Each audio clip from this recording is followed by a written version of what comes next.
कल देख रहे थे कि रूप के बिना कोई वेदना नहीं होती है, वैसे कोई संज्ञा भी नहीं होती है, संखार भी नहीं होता है और विज्ञान भी नहीं आता है।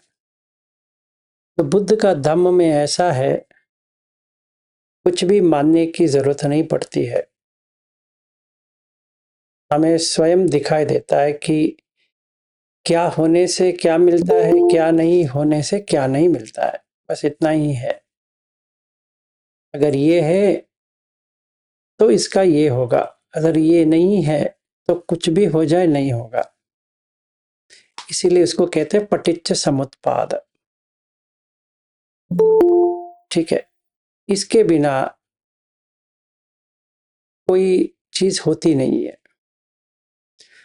और जिनको वो चीज समझ में नहीं आती है कैसी होती है, तो उसको कहते हैं भगवान। जैसे थर्ड बुद्धिस्ट काउंसिल से शुरू हुआ और फोर्थ बुद्धिस्ट काउंसिल आते आते बुद्ध को भगवान बना दिया। तो अगर हमें भगवान बनाते हैं तो ऐसा होता है कि सारा जानकारी उनके पास है। ठीक है, ये मनुष्य का एक प्रॉब्लम है कि वो बड़ा करना चाहता है। तो अगर कोई भी कौन सा भी रिलीजन का हो सकता है, से कुछ लेना देना नहीं है। और एक बात आप समझ लीजिए, वर्ल्ड में मतलब लोक में, ह्यूमन वर्ल्ड, कितने बुद्धिस्ट हैं? बहुत कम है। और बाकी ज्यादा है। क्रिश्चियंस, मुस्लिम्स, जो इब्राहिमिक रिलीजन है वही ज्यादा है। तो अगर बुद्ध के जो फॉलोअर्स है ऐसा हो जाता तो ही ज्यादा होते, बाकी कम होते। ऐसा नहीं हो रहा है। तो इसीलिए हमें आंख खोल के देखना पड़ेगा। हम किसी वहम में रहेंगे तो हमारा ही हानि है। ठीक है ना? तो किसी भी धार्मिक संप्रदाय जो है उसका हमें ये द्वेष जगाने की जरूरत नहीं पड़ती है। चाहे आप कौन सा भी हो के बुद्ध धम्म में आए हो, ठीक है। धम्म जो है वो यूनिवर्सल लॉ है, बुद्ध का नहीं है। बुद्ध ने ढूंढ निकाला है। जैसे सवेरे होता है तो शाम होता है। चाहे वो हिंदू हो, मुसलमान हो, बुद्धिस्ट हो, क्रिश्चियन हो, पारसी हो, जैन हो, कौन सा भी हो, ऐसा कोई है कि उनके लिए नहीं होता है, सिर्फ आपके लिए होता है, या उनके लिए होता है और आपके लिए नहीं होता है? कहीं ऐसा है? अगर सूर्योदय होता है तो सूर्यास्त तो होती है। ठीक है ना? तो हमें जब भी हम प्रैक्टिस करते हैं, किसी भी रिलीजन को लेके नहीं आना है। और ये भी नहीं देखना है कि हम कितने लकी हैं, हम बुद्ध धम्म में आ गए। धम्म में आए हो। धम्म का मतलब जो नेचर होता है, जो नैसर्गिक, बुद्ध उसकी बात करते हैं। तो नैसर्गिक का 3 गुण है जो चेंज नहीं हो सकता। एक होता है अनंत, किसी का भी नहीं है, जैसा पृथ्वी, आपो, तेजो, वायु, आकाश, ये किसी का भी नहीं है। चाहे वो मुस्लिम है उसको भी यही है, चाहे क्रिश्चियन है उसका भी यही है, चाहे बुद्धिस्ट है उसका भी वही है, हर किसी का यही है। ठीक है, और कोई ये नहीं कह सकता ये मेरा है, क्योंकि उसको छोड़ के जाना पड़ेगा। ठीक है, ऐसा कभी भी नहीं है कि कोई लेके जा रहा है, सिर्फ हम लोग छोड़ के जा रहे हैं, या हम लोग छोड़ लेके जा रहे हैं, बाकी लोगों के कुछ नहीं होता है। ऐसा नहीं है, कभी भी नहीं है। तो अनित्य, दुख, अनंत या अनात्म जो ट्रांसलेट किया है वो बुद्ध की नहीं है, वो नेचुरल लॉ है। इसीलिए कुछ कहते हैं तिलक्षण, लक्षण क्या है। हाँ, ये कह सकते हैं कि बुद्ध ने इसको ढूंढ निकाला, सही है, और उन्होंने बताया कि ये लक्षण होता है भाई। जो नित्य नहीं रह सकता है, जैसे चेहरा हो, बाल हो, कुछ भी हो, रहता नहीं है। जैसे दिन कट गया, आप वापस लेके आओगे? नहीं लेके आ सकते। दिन गया तो गया। आज 3 सितंबर है।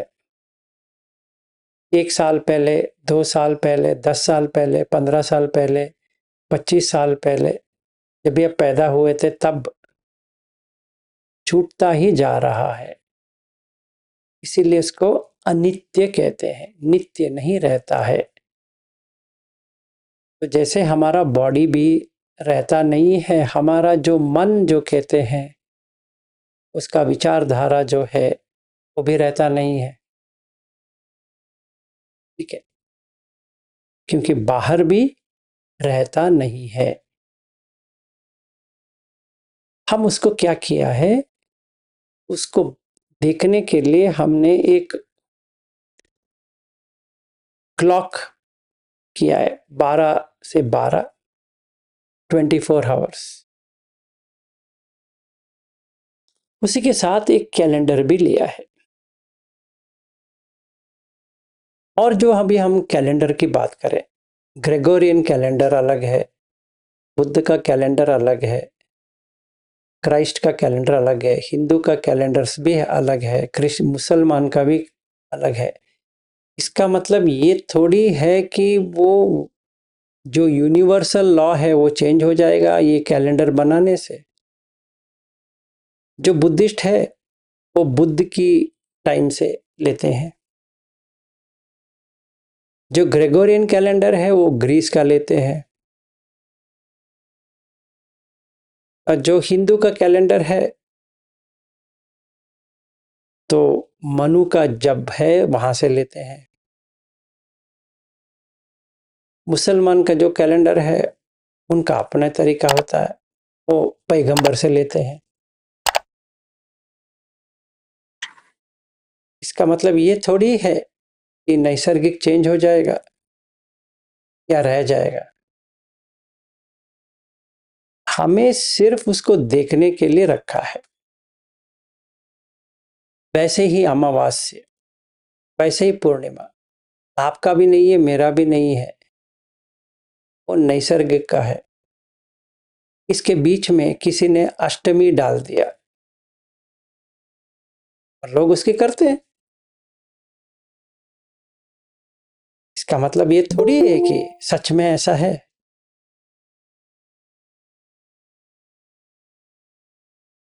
जरा सोचिए।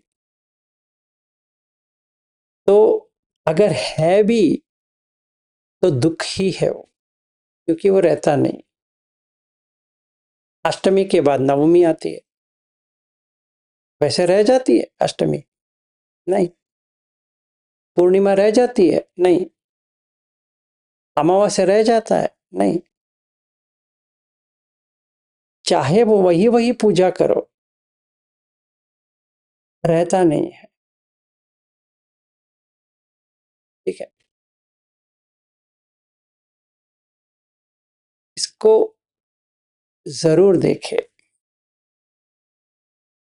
ठीक है, तो इसीलिए इसको बनाने के लिए, इसको रखने के लिए दुख है, क्योंकि वो वेदना से जुड़ी हुई है।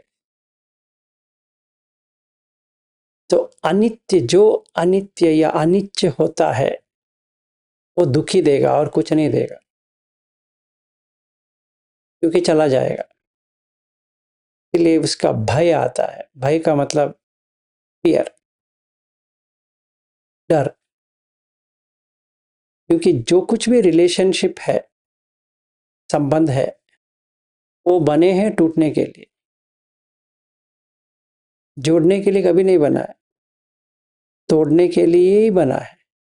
कभी टूटेगा पता नहीं, अनिश्चित है। पर हम देखेंगे रोज निकलते जा रहा है, तो एक दिन कट जाएगा। किसी से भी आपका नाता है, टूट जाएगा। तो जितना भी विज्ञान ट्राई करे कि रह जाए, भवसागर में रहेगा, पर रोक नहीं पाएगा। जब भी हम इसको देखते हैं, ये दुख सच को जब भी देखते हैं, तभी एक आर्य पुग्गल बनता है। और क्या होता है कि मनुष्य क्या है, अगर देखा जाए तो 5 धातु है और एक विज्ञान है, बस इतना ही है और कुछ भी नहीं है। तो जिनको भी बहुत पागलपन है बुद्ध धम्म के ऊपर, वो रखेंगे तो दुख में ही रहेंगे। जैसे मुसलमान है, उसको उनका पागलपन है, जो हिंदू है उनका अपना पूजा का पागलपन है, सबका अपना अपना पागलपन है। हम ये नहीं कह सकते कि हम प्रज्ञावान है और वो पागल लोग हैं, नहीं, सारे रिचुअल करने वाले पागल ही है, क्योंकि उन्होंने समझा ही नहीं है कि कोई रिचुअल होता ही नहीं है। शुरुआत में ठीक है, पर उसके बाद में नहीं है। ठीक है, इसका मतलब ये नहीं कि हमें पूजा नहीं करनी चाहिए, ये नहीं करनी, वो करो, पर उससे कुछ लेना देना ही नहीं है। उससे और अंतिम सत्य से कुछ भी लेना देना नहीं। इसीलिए इसको कहते हैं सील वित्त परमास। क्योंकि ये गलत फहमी है कि मैं ऐसा करने से मुझे मुक्ति मिल जाएगा। कुछ भी नहीं मिलेगा। बंधन मिलेगा, मुक्ति तो नहीं मिलने वाली। ठीक है, ये याद रहे कि दुख है, ये सरासर दुख है। क्यों? अत्त बनाता है। मैं पूजा कर रही हूं या कर रहा हूं, अनत्त है, तो आप अत्त कैसे बनाओगे? तो अनिच्य, दुख, अनत्त, अशुभ। तो हमने क्या भी किया, नित्य या निच्य, सुख, अत्त, शुभ, हमने इसको उल्टा किया, तो कहते हैं विपर्यास। जैसा है वैसे ऑपोजिट करेंगे, तो ये नामुमकिन चीज है। जब भी हम इसको देखते हैं सही तरह से, तभी हमें दुख सच समझ में आता है। तो हमने पूरा दुख देख लिया, अभी वेदना का देख लिया, और उसके साथ चलते हुए ये 6 आयतन को देख लिया। तो ये हमारा है ही नहीं, ये करके समझ में आ गया। तभी हमें दुख समुदय कैसा होता है, इसका उदय कैसा होता है। तो बुद्ध कहते हैं जब भी हम पहले ये करते हैं, तो ये हम परिण्येय, जो जानना चाहिए जान लिया। तो परियति पटिपत्ति पे आ गए। परियति का समझना, कि दुख क्या है, जाति पे दुख, जरा पे दुख, वो हमने खत्म किया।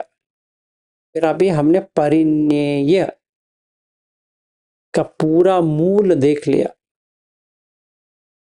फिर परिण्यात, हमने जिसको जानना था जान लिए।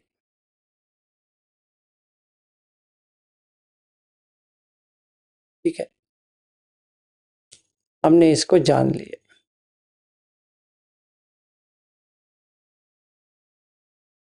जब भी हमने इसको जान लिए तो इसका समुदय कैसा होता है?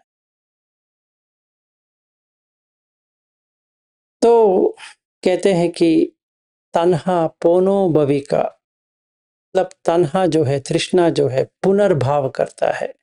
क्यों? आंख से हम जब देखते हैं अच्छा लगता है, बुरा लगता है, और एक न्यूट्रल भी रहती है, अदुख सुख वेदना। वो एक प्रश्न आया है, इसका कैसे देखे? ये कोई नहीं ऐसे देख सकता है, ये एक्सपीरियंस में ही आएगा, कोई सिखा भी नहीं सकता। ये कभी आपको मिलेगा जब भी आप सकदागामी से अनागामी पहुंचने की स्थिति में होते हो, तभी आपको दिखाई देता है।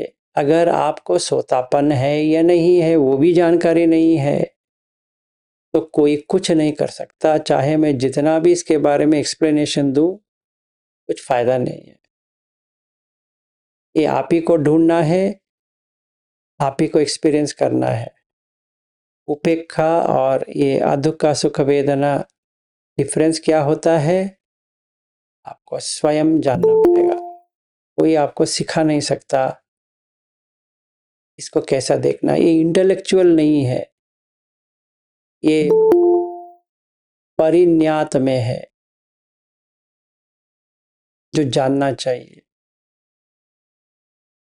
ठीक है, मतलब परियति पटिपति पटिवेदन, ये आता है पटिवेदन में। इसको कोई नहीं सिखा सकता। जब भी हम सुख वेदना दुख वेदना से जुड़ना शुरू बंद करते हैं, अभी शुरू किए हैं, सुख और दुख से बाहर आते हैं, तभी समझ में आता है कि उपेक्षा क्या है। नहीं तो कुछ समझ में नहीं आएगा। जो अनागामी होता है वो तो स्वाभाविक गुण है, तो सखदागामी से शुरू होता है, अनागामी पहुंचने तक हो जाता है। तो आप जिन्होंने भी मुझे पूछा है, वो अगर इस कॉल में है या वीडियो देख रहे हैं बाद में, आपको पहले सोतापन्न होना चाहिए, फिर सखदागामी होना चाहिए। मतलब होना चाहिए मतलब आपको पता है आप सोतापन्न भी हो, सखदागामी भी हो, और आपको यकीन है मरण के समय पे आप एक ही बार एक भाव में आओगे। जाति नहीं, एक भाव। जब भी आप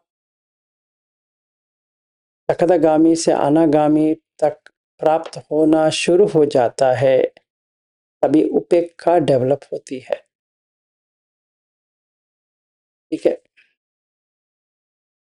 तब तक के लिए इसके ऊपर बहस करने का सिर्फ हमारा टाइम वेस्ट हो जाएगा, कोई नहीं सिखा सकता।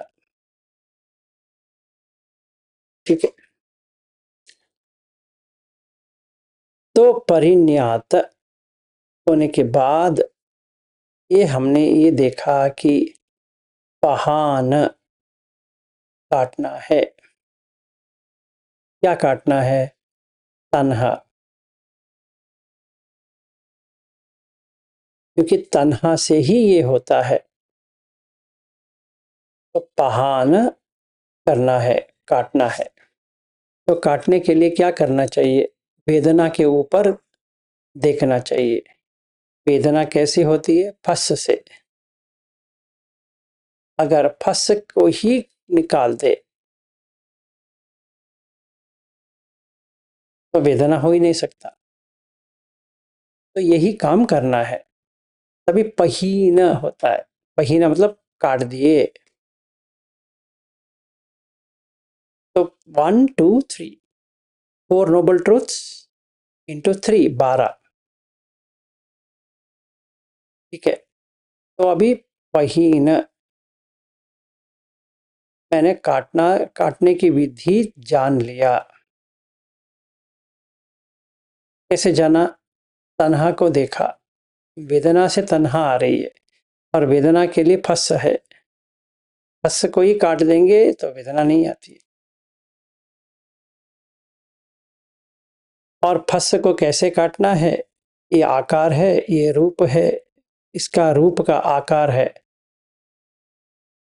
इसका यही लिंग है, इसका यही निमित्त है और इसका यही उद्देश्य है। ये चार जब भी हम देखते हैं तभी एक आइडेंटिफिकेशन बनती है।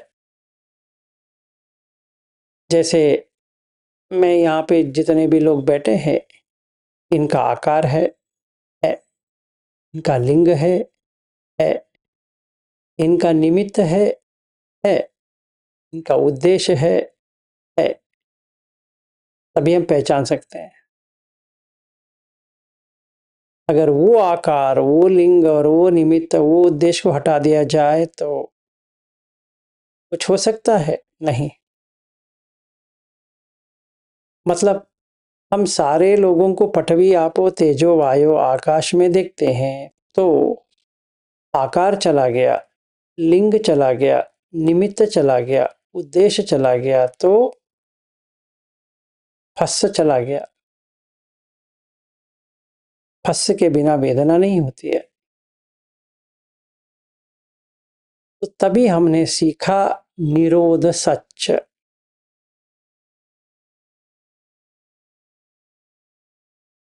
ठीक है,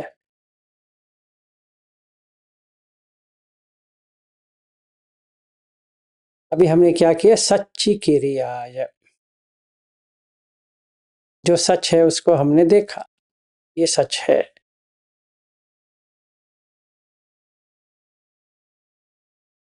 ठीक है, कोई क्वेश्चन?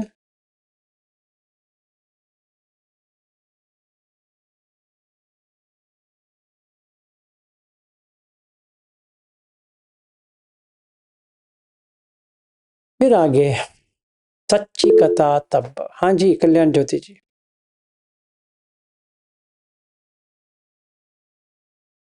हेलो जी। बताइए। मुझे एक डाउट है सर। ये जो आपने बोला न्यूरो सच की भाव से देखना, नहीं नहीं, जो न्यूरो सच्चा है आपने बोला कि आकार लिंग निमित्त और उद्देश्य को तो उसी समय आप अ, मतलब डिटेक्ट करके उसको अगर काट दे तो फंस भी कर जाएगा। ये उसपे एक डिले होता है या देख मात्र ही हो जाता है? एक जैसे में आप इंट्रोस्पेक्शन का डिले। जैसे कुछ नहीं, वो प्रैक्टिस होते होते देखते ही कट जाएगा। चाहे तो रख सकते हो, नहीं चाहिए तो काट सकते हो। मैंने इसलिए पूछा क्योंकि तब तो एक कोई भी अनागामी या बुद्धा कैसे डिफरेंशिएट तो करते ही नहीं है। लेकिन सपोज सामने अगर पृथ्वी का एलिमेंट है या सपोज एक डिफरेंट एनिमल है और एक ह्यूमन बीइंग है, तो उसका भी डिफरेंशिएशन नहीं होगा। चाहे तो कर सकते हैं, नहीं चाहिए तो छोड़ सकते हैं। उनके ऊपर होगा।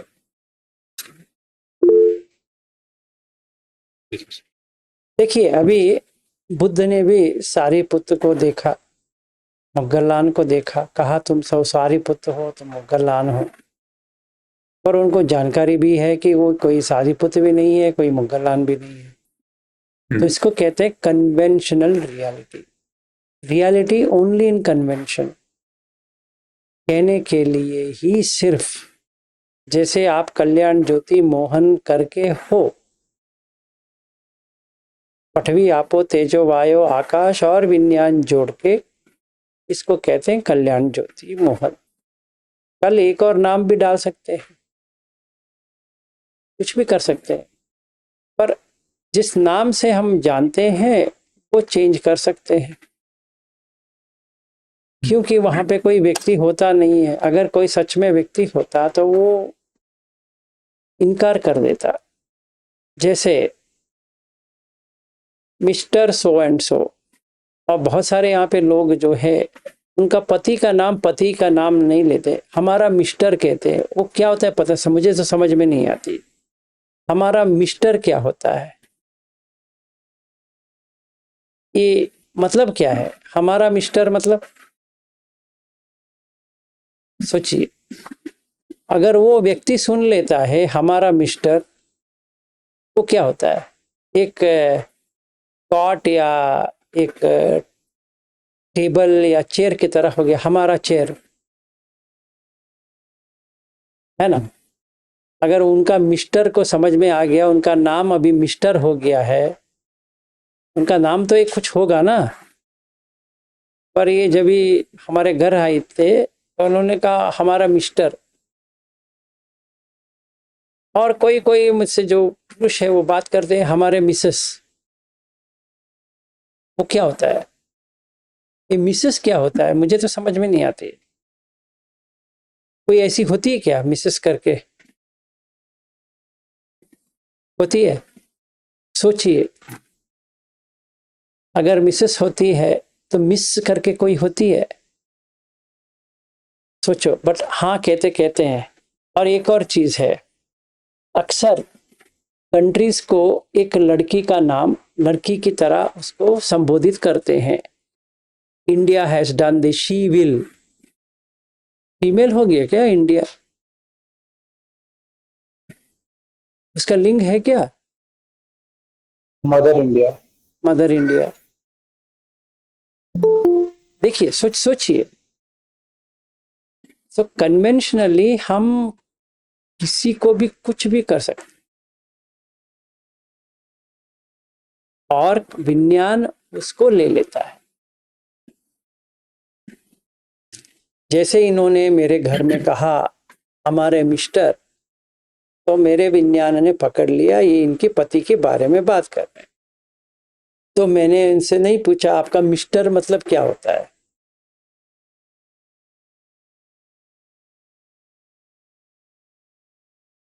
सोचिए, कोई मिस्टर करके होता है तो वो बेचारा मर गया, का नाम चला गया, उसके बदले में मिस्टर आ गया।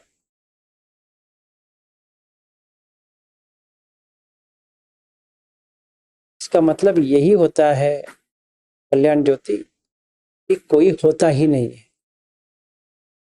इसीलिए आप मिस्टर भी कह सकते हो। एक्स वाइफ क्या होता है? ऐसा कोई होता है? माई एक्स, वो क्या होता है? ऐसा कोई मनुष्य बना है? My ex wife, my ex husband, my step son, my step daughter, वो क्या होता है? ऐसा कोई मनुष्य बना है आज तक आपने देखा है? भेंट किया है किसी ने भी एक्स को? वाई जेड ऐसा कुछ? इसको कहते हैं कन्वेंशनल रियलिटी, सामूहिक सत्य, समूची सच। जो सच नहीं है मान सकते हैं ऐसे ही, क्योंकि इसमें आकार आता है, एक्स का आकार है। वो मेरी पत्नी थी पहले, अभी नहीं रही। ठीक है ना? अच्छा सर और एक बताओ। क्वेश्चन दिमाग पे आया, which may be out of context, but एक क्यूरियोसिटी है तो आपसे पूछ लेता हूँ, अपॉर्चुनिटी मिला है तो सर धातु के बारे में जो अपो धातु थे, जो धातु के बारे में जो बुद्ध देव ने बोला है, तो वो समझ में आ रहा है कि लॉजिक यूज करके ऐसे अप्लाई करके, हाँ सर इस पे आप है, इस पे जो है। तो सर जब वो मतलब सूत्र में किसी किसी सूत्र में बोला गया है कि देवता भी आए थे, तो उन लोगों का धातु क्या था? देखिए, अभी आपको ये जानना जरूरी नहीं है, फिर भी आपने पूछा है तो कह सकते हैं। जितना नीचे जाएंगे आपका पृथ्वी धातु बढ़ती जाएगी। आपने गाय को देखा है? कोई गाय को देखा है? काऊ तो घास खाती है ना? फिर उतना बड़ा बॉडी क्यों चाहिए? पृथ्वी ज्यादा भी ज्यादा है। है। तो नीचे जाते जाते पृथ्वी बढ़ती है, ऊपर जाते जाते पृथ्वी घटती है। इसीलिए जब भी आप ध्यान करते हो, चौथे ध्यान पे, फिफ्थ ध्यान पे आते हो, तो बॉडी डिसअपियर हो जाती है, क्योंकि पृथ्वी चला गया। पृथ्वी हार्डेस्ट है, के आगे आपो है जो बाइंड करती है, फिर तेजो आती है, फिर वायु, फिर आकाश। जब भी हम कहेंगे ध्यान कर रहे हैं, चाहे गोइंका जी वाला ही विपश्यना ले लो, ठीक है, जब भी वाइब्रेशंस होती है, तो वाइब्रेशन का मतलब यही हो गया कि आपके पास सिर्फ 3 ही रह गए, एक तेजो, वायु, आकाश। और तरंगे आकाश का होता है। अगर कोई कहता है तरंगे ही तरंगे, तरंगे ही तरंगे, इसका मतलब ये है कि आकाश पे आ गए। तो पृथ्वी, आपो, तेजो, वायु चारों जुड़ गए आकाश में। अभी भी ऐसा ही है, पर पृथ्वी दिखाई दे रहा है, इसीलिए इसको मार भी सकते हैं, तोड़ भी सकते हैं, गिर भी सकता है, कुछ हो सकता है। पर जैसे आपका पृथ्वी चला गया, तो गिरने का कोई चांस ही नहीं है। तो अगर आपको देवता के रूप पे जाना है या ब्रह्म विहार करना है, तो आपका पहला जाएगा पृथ्वी, फिर आप, ये दोनों चला जाएगा, फिर तेजो, वायु, आकाश, फिर तेजो कम हो जाएगा तो वायु और आकाश, फिर थोड़ी देर के बाद वायु कम हो जाएगा तो सिर्फ आकाश। Thank you. श्योर। और कोई? हाँ, अवंती जी कहिए। सर आपने सगदागामी के लिए सिंगलनेस, एक भाव ऐसा बोला था, वो उसके बारे में एक भाव मतलब क्या है वो बताओगे क्या प्लीज? एक भाव का मतलब है जितना जाति हो सकता है उसमें उसी के अंदर आता है। समझो मनुष्य का 80,000 है एक भाव का लेंथ, तो उतना खत्म कर लेगा। हर बार मनुष्य बनेगा तो 100 साल जी जाएगा, समझो तो कितने साल आए, कितने बार आना पड़ेगा? 1000 बार, सॉरी 800 बार। अगर उसका 80 उम्र है वो टाइम पे, तो उसको 1000 बार आना पड़ेगा। या 50 पे मर जाता है तो उतना ज्यादा बढ़ता जाएगा। और सोतापन के लिए 7 है, मतलब 100 इंटू हाउ मेनी लाइफ्स, 80,000, 800 हो गया। एक भाव into 7 times, 5,60,000 times the person will come and go and come and go and come. इससे इसमें एक ही आ गया। तोतापन में 7 था, अभी इसमें 1 है।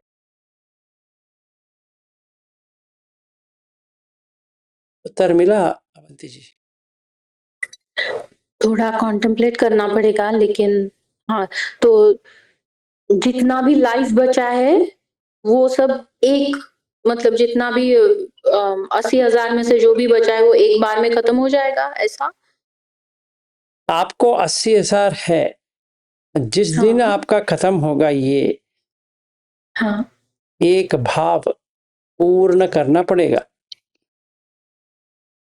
जिस दिन आप सकदागामी बने वहां से एक भाव, मीनिंग भव? अब भव का मतलब वही है ना, भव पच्चय ओके जाति। ओके, हाँ हाँ हाँ, समझ में आ गया सर क्या बोल। हाँ हाँ। So you can be born so many times, but there's only one bhava.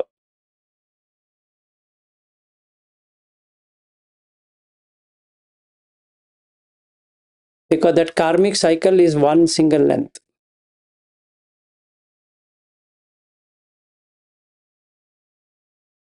तो एक लाइफ में बहुत सारे भव हो सकते हैं? लाइफ में नहीं, उल्टा समझ रही हो, उल्टा, राइट? एक भाव में हाँ सैकड़ों लाइफ्स है। हाँ ओके भाव पच्चय जाति, जाति का मतलब birth. In many books they write 7 birth. It's not 7 birth, it is 7 bhava, becoming.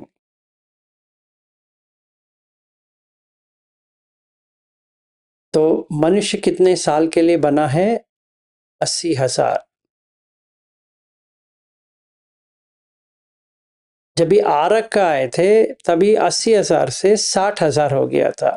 तो आरक्ष ने कहा 60,000 है, ठीक है।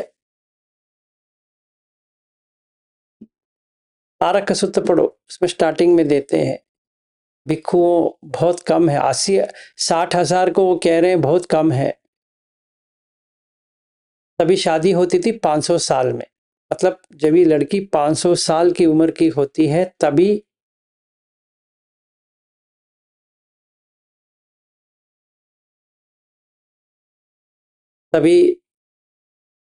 ये क्या कहते हैं, शादी होती थी।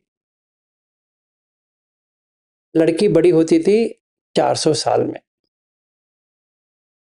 इतना लंबा इतना छोटा होता आया। अभी 9 साल में लड़की बड़ी होती है, अप्रोक्सीमेटली 9-10 आज के ज़माने में, ठीक है। तो एक दिन ऐसा आएगा एज पर चक्रवर्ती सूत्र कि 5 साल के अंदर ही बड़ी हो जाएगी और 5 साल के बाद शादी हो जाएगा, 10 साल में मर जाएगी।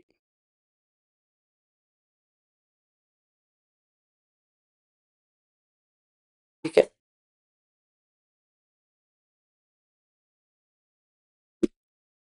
Okay, now will go to Jayant. बताइए।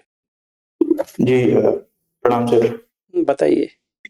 सर जो आपने बताया था कि जो फर्स्ट से टूट जाता है, जो ब्रेक होता है, मतलब इससे जो मेरे को समझ आया, maybe I am wrong, तो बट मैं मतलब आपसे पूछना चाहूंगा कि ये मतलब बेसिकली डिसइंटरेस्ट होता है in the object that we are in the day to day life. जैसे मतलब कोई ऑब्जेक्ट है जिससे मैं बहुत ज्यादा अटैच्ड हूँ, तो फर्स्ट से टूटने का मतलब ये है कि during the practice, spiritual practice, वो इतना जब बेहतर होता जाएगा तो जिससे वो बहुत ज्यादा इंटरेस्टेड है उसी ऑब्जेक्ट को बाद में इक्वेनिमिटी से देखेगा। चाहे तो उसको देख भी सकता है, नहीं तो उसको ज्यादा फर्क नहीं पड़ेगा उसी ऑब्जेक्ट से। मतलब फर्स्ट का टूटना यही है, डिसएंचेंटमेंट और डिसइंटरेस्ट या फिर कुछ और है? मतलब वो अटैचमेंट वो ब्रेक होने लगेगी या कुछ और? You have misunderstood the whole thing. आपके पास प्लग है and you have a socket. जब तक सॉकेट में प्लग है एंड इट्स ऑन स्टेट, तब तक consciousness will be eating that. समझो आपने प्लग को निकाल दिया, will any unit be running? No. In the same way, if you understand the reality is only पठवी धातु, आपो धातु, तेजो, वायु, आकाश और विज्ञान। इसके अलावा कुछ भी नहीं है। तो जब भी आप एक व्यक्ति को देखोगे, प्राणी को देखोगे, किसको, पक्षी को भी देखोगे, आपको वही दिखाई देगा, कुछ और दिखाई नहीं देगा। चाहे तो आप पहचान सकते हैं ये मेरी पत्नी है, या ये मेरा बेटा है, या मेरी बेटी है, ये मेरा दोस्त है, but in reality you are not taking it. So there is no phassa, so there is no feeling, there is no vedana.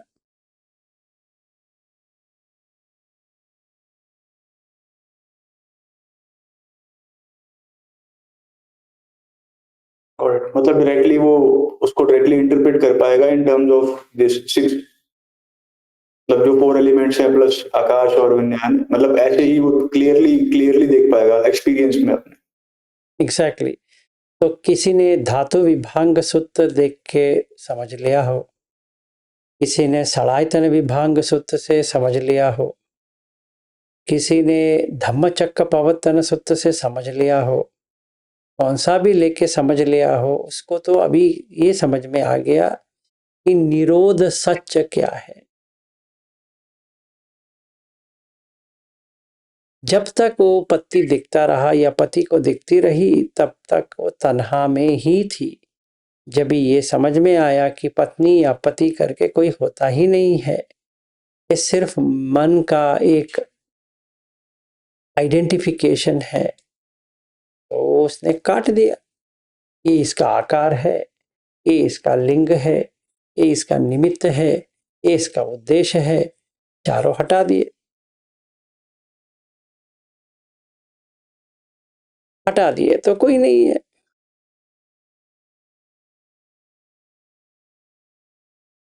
समझ में आ रहा है? मतलब थोड़ा सा सर बस वही है कि अभी थोड़ा सा और प्रैक्टिस लगेगा ताकि वो पेनिट्रेशन थोड़ा नहीं, मैं ये धम्मचक्र प्रवर्तन सूत्र लेने वाला ही नहीं था इतनी डीप में जाने के लिए। ऐसे ऊपर ऊपर का करने वाला था, जैसे बहुत सारे वीडियोस हैं, पर मैंने सोचा ऐसा नहीं करना चाहिए, इसलिए इतना डिटेल में जा रहा हूँ। पर ये हर किसी की बात नहीं है। इसको समझने के लिए मिनिमम सकतगामी या अनागामी होनी चाहिए। वो कुछ चीजें इंटेलेक्ट पे रह जाती हैं, वो और हम ये इंटेलेक्ट रहने दो। अभी इसमें कौंडन्य जो है में आता है, कौंडन्यो वो सोतापन बन गया, उसका भी बता देते हैं कैसे बन गया, ये समझ में आ जाए। वो कहते हैं कि यम किंची समुदय धम्मम सब्बम तम निरोध धम्मम इति करके उसको समझ में आ गया।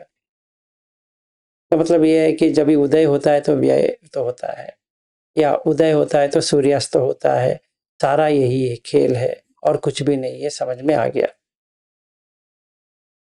तो वो सोतापन्न बन गया। अभी जब भी वो दूसरी बार यही करेगा तो सकतगामी बन जाएगा, तीसरी बार जब यही करेगा तो सकत अनागामी बन जाएगा, चौथी बार फाइनली कर देगा भावे तब, जो लास्ट का है अरियट्टंगी का मग्गो, उसका वो रह गया तो सम्मा ज्ञान सम्मा विमुक्ति आ जाएगा, तो उसका खत्म हो गया, अरहत बन गया। इसलिए बुद्ध कहते हैं जो कोई भी 4 आर्य सच इंटू 3 कर लेता है वो बंधन से मुक्त हो जाता है। सच में ऐसा ही होता है।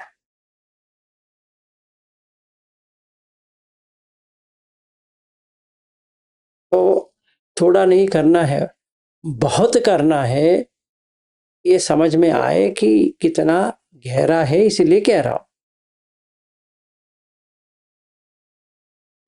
इसीलिए उसका नाम है धम्मचक्र प्रवर्तन सूत्र। एक बार चक्र ऐसा शुरू हो गया तो रुकेगा नहीं, अभी वो अरहत पे ही रुकेगा। और ये याद रहे, बुद्ध धम्म का प्रवर्तन सूत्र नहीं है, धम्मचक्र प्रवर्तन सूत्र है, और वो यूनिवर्सल लॉ है। 4 नोबल ट्रूथ्स जो है यूनिवर्सल है। एसो धम्मो सनातनो, ये जो धर्म जो है ये सनातनी है, इसमें चाहे कोई रहे या ना रहे, ये तो ऐसा ही रहने वाला है।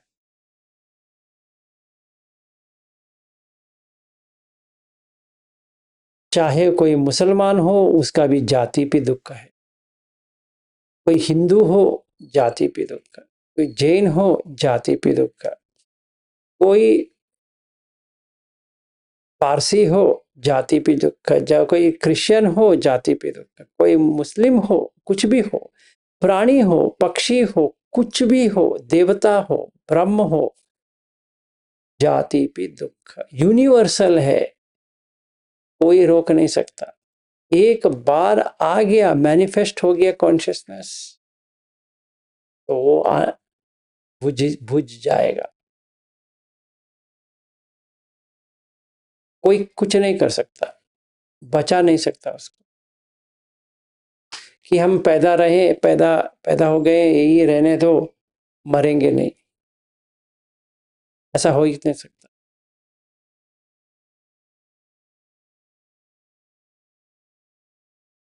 ठीक है। हाँ जी, अवंती जी कहिए। सर मैं सही तरीके से समझ रही हूँ क्या ये पूछना है? तो जब तक तन्हा पहाड़ हो रहा है, कर रही हूँ, जब जब जब जब मैं कर रही हूँ ऐसे पहाड़ हो रहा है ये देख रही हूँ, तो तब तक कर्मा एप्लीकेबल नहीं है, और तब तक at least for that duration, for that those instances, जब मैं तन्हा कैच किया मैंने, ओके देख लिया और समझ लिया, तो शील भंग होगा ही नहीं, क्योंकि गलती हो नहीं रही है। अगर मैंने मिस कर दिया तो शील भंग हो गया। Is that right? तो जब तक नहीं तन्हा पहाड़ हो रहा है नहीं तब नहीं नहीं, आप कहीं एप्लीकेबल कर्मफल एप्लीकेबल है क्या ये ऐसे? आप कहीं और चली गई। आप यहाँ फोर नोबल ट्रुथ तक आप आ ही नहीं सकती अगर आपका सील टूटा है तो। तन्हा को देखना हाँ दूर की बात है। हाँ, तो मैं ये बोल रही थी सर कि जब मैं मेडिटेशन प्रैक्टिस करती हूँ ना, तो before anything can happen, any action can happen, वो थोड़ा सा सेंसेशन, थोड़ा सा अर्ज अगर समझ में आया, तो फॉर एग्जाम्पल अगर किसी रीजन से मुझे गुस्सा आने वाला है अब, तो मैंने पहले ही समझ लिया कि इससे गुस्सा आने वाला है, तो गुस्सा, मैं अवेयर हो गई और गुस्सा नहीं आया, वो नहीं आता है, तो तब कर्म फल एप्लीकेबल नहीं है, क्योंकि मैंने कल गुस्सा किया था तो अभी वो सेम रीजन से मुझे आज गुस्सा नहीं आएगा, सेम मिस्टेक मुझसे आज आज नहीं होगी। ऐसे पूछ रही हूँ मैं कि जब सही तक बात, सही बात है। देखिए, जब तक हमारे पास 10 अकुशल है तो हम तन्हा के तन्हा को निकाल नहीं सकते। सिंपल है। तो इट इज डायरेक्टली लिंक्ड, क्योंकि व्यापाद रहेगा तो गुस्सा तो आएगा ही। ऐसा नहीं कि नहीं आएगा, आएगा। वैसे ही किसी का कुछ देखा, मेरे पास होता तो अच्छा रहता, होता तो अभिज्जा आ गया, फिर मिच्छा दिट्ठी आ गया, फिर मुसावाद, पिसुनावाच, फरुसावाच, सारा आता ही रहेगा। इसलिए हम लोग शिविर जाते हैं, क्योंकि वहां पे तो नहीं आता है।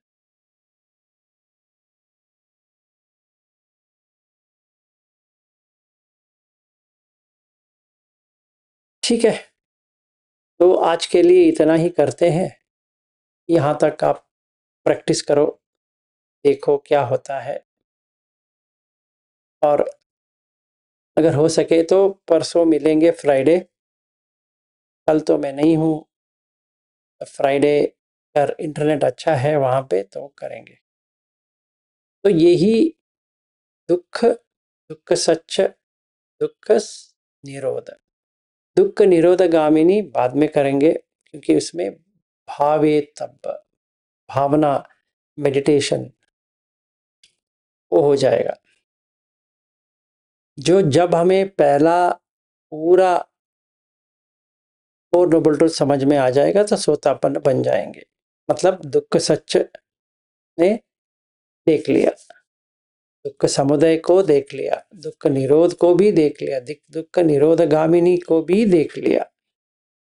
तो उसने देख लिया मतलब उसने जानकारी आ गया, तो उसको अनिच्च दुख अनंत समझ में आ गया,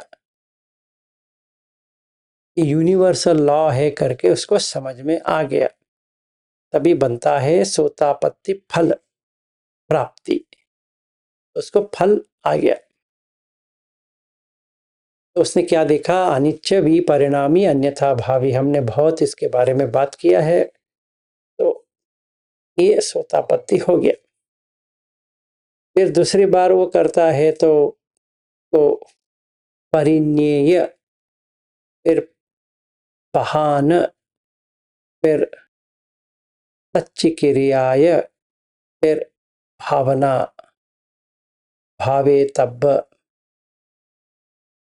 ये करता है तो सकदगामी पे आ जाएगा।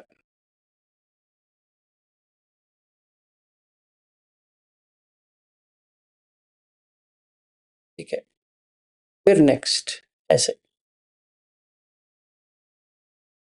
तो दिस इज द 12, 12, 4 into 3। पहले 4 उसने जान लिया, और जानने का तरीका परियत्ति, पटिपत्ति, पटिवेदन, तो एक्सपीरियंस आना शुरू हो गया। दूसरे पे गया तो तपन्न हो गया था, तो सकदगामी पे आ गया। फिर तीसरा अनागामी, और चौथा अरहत।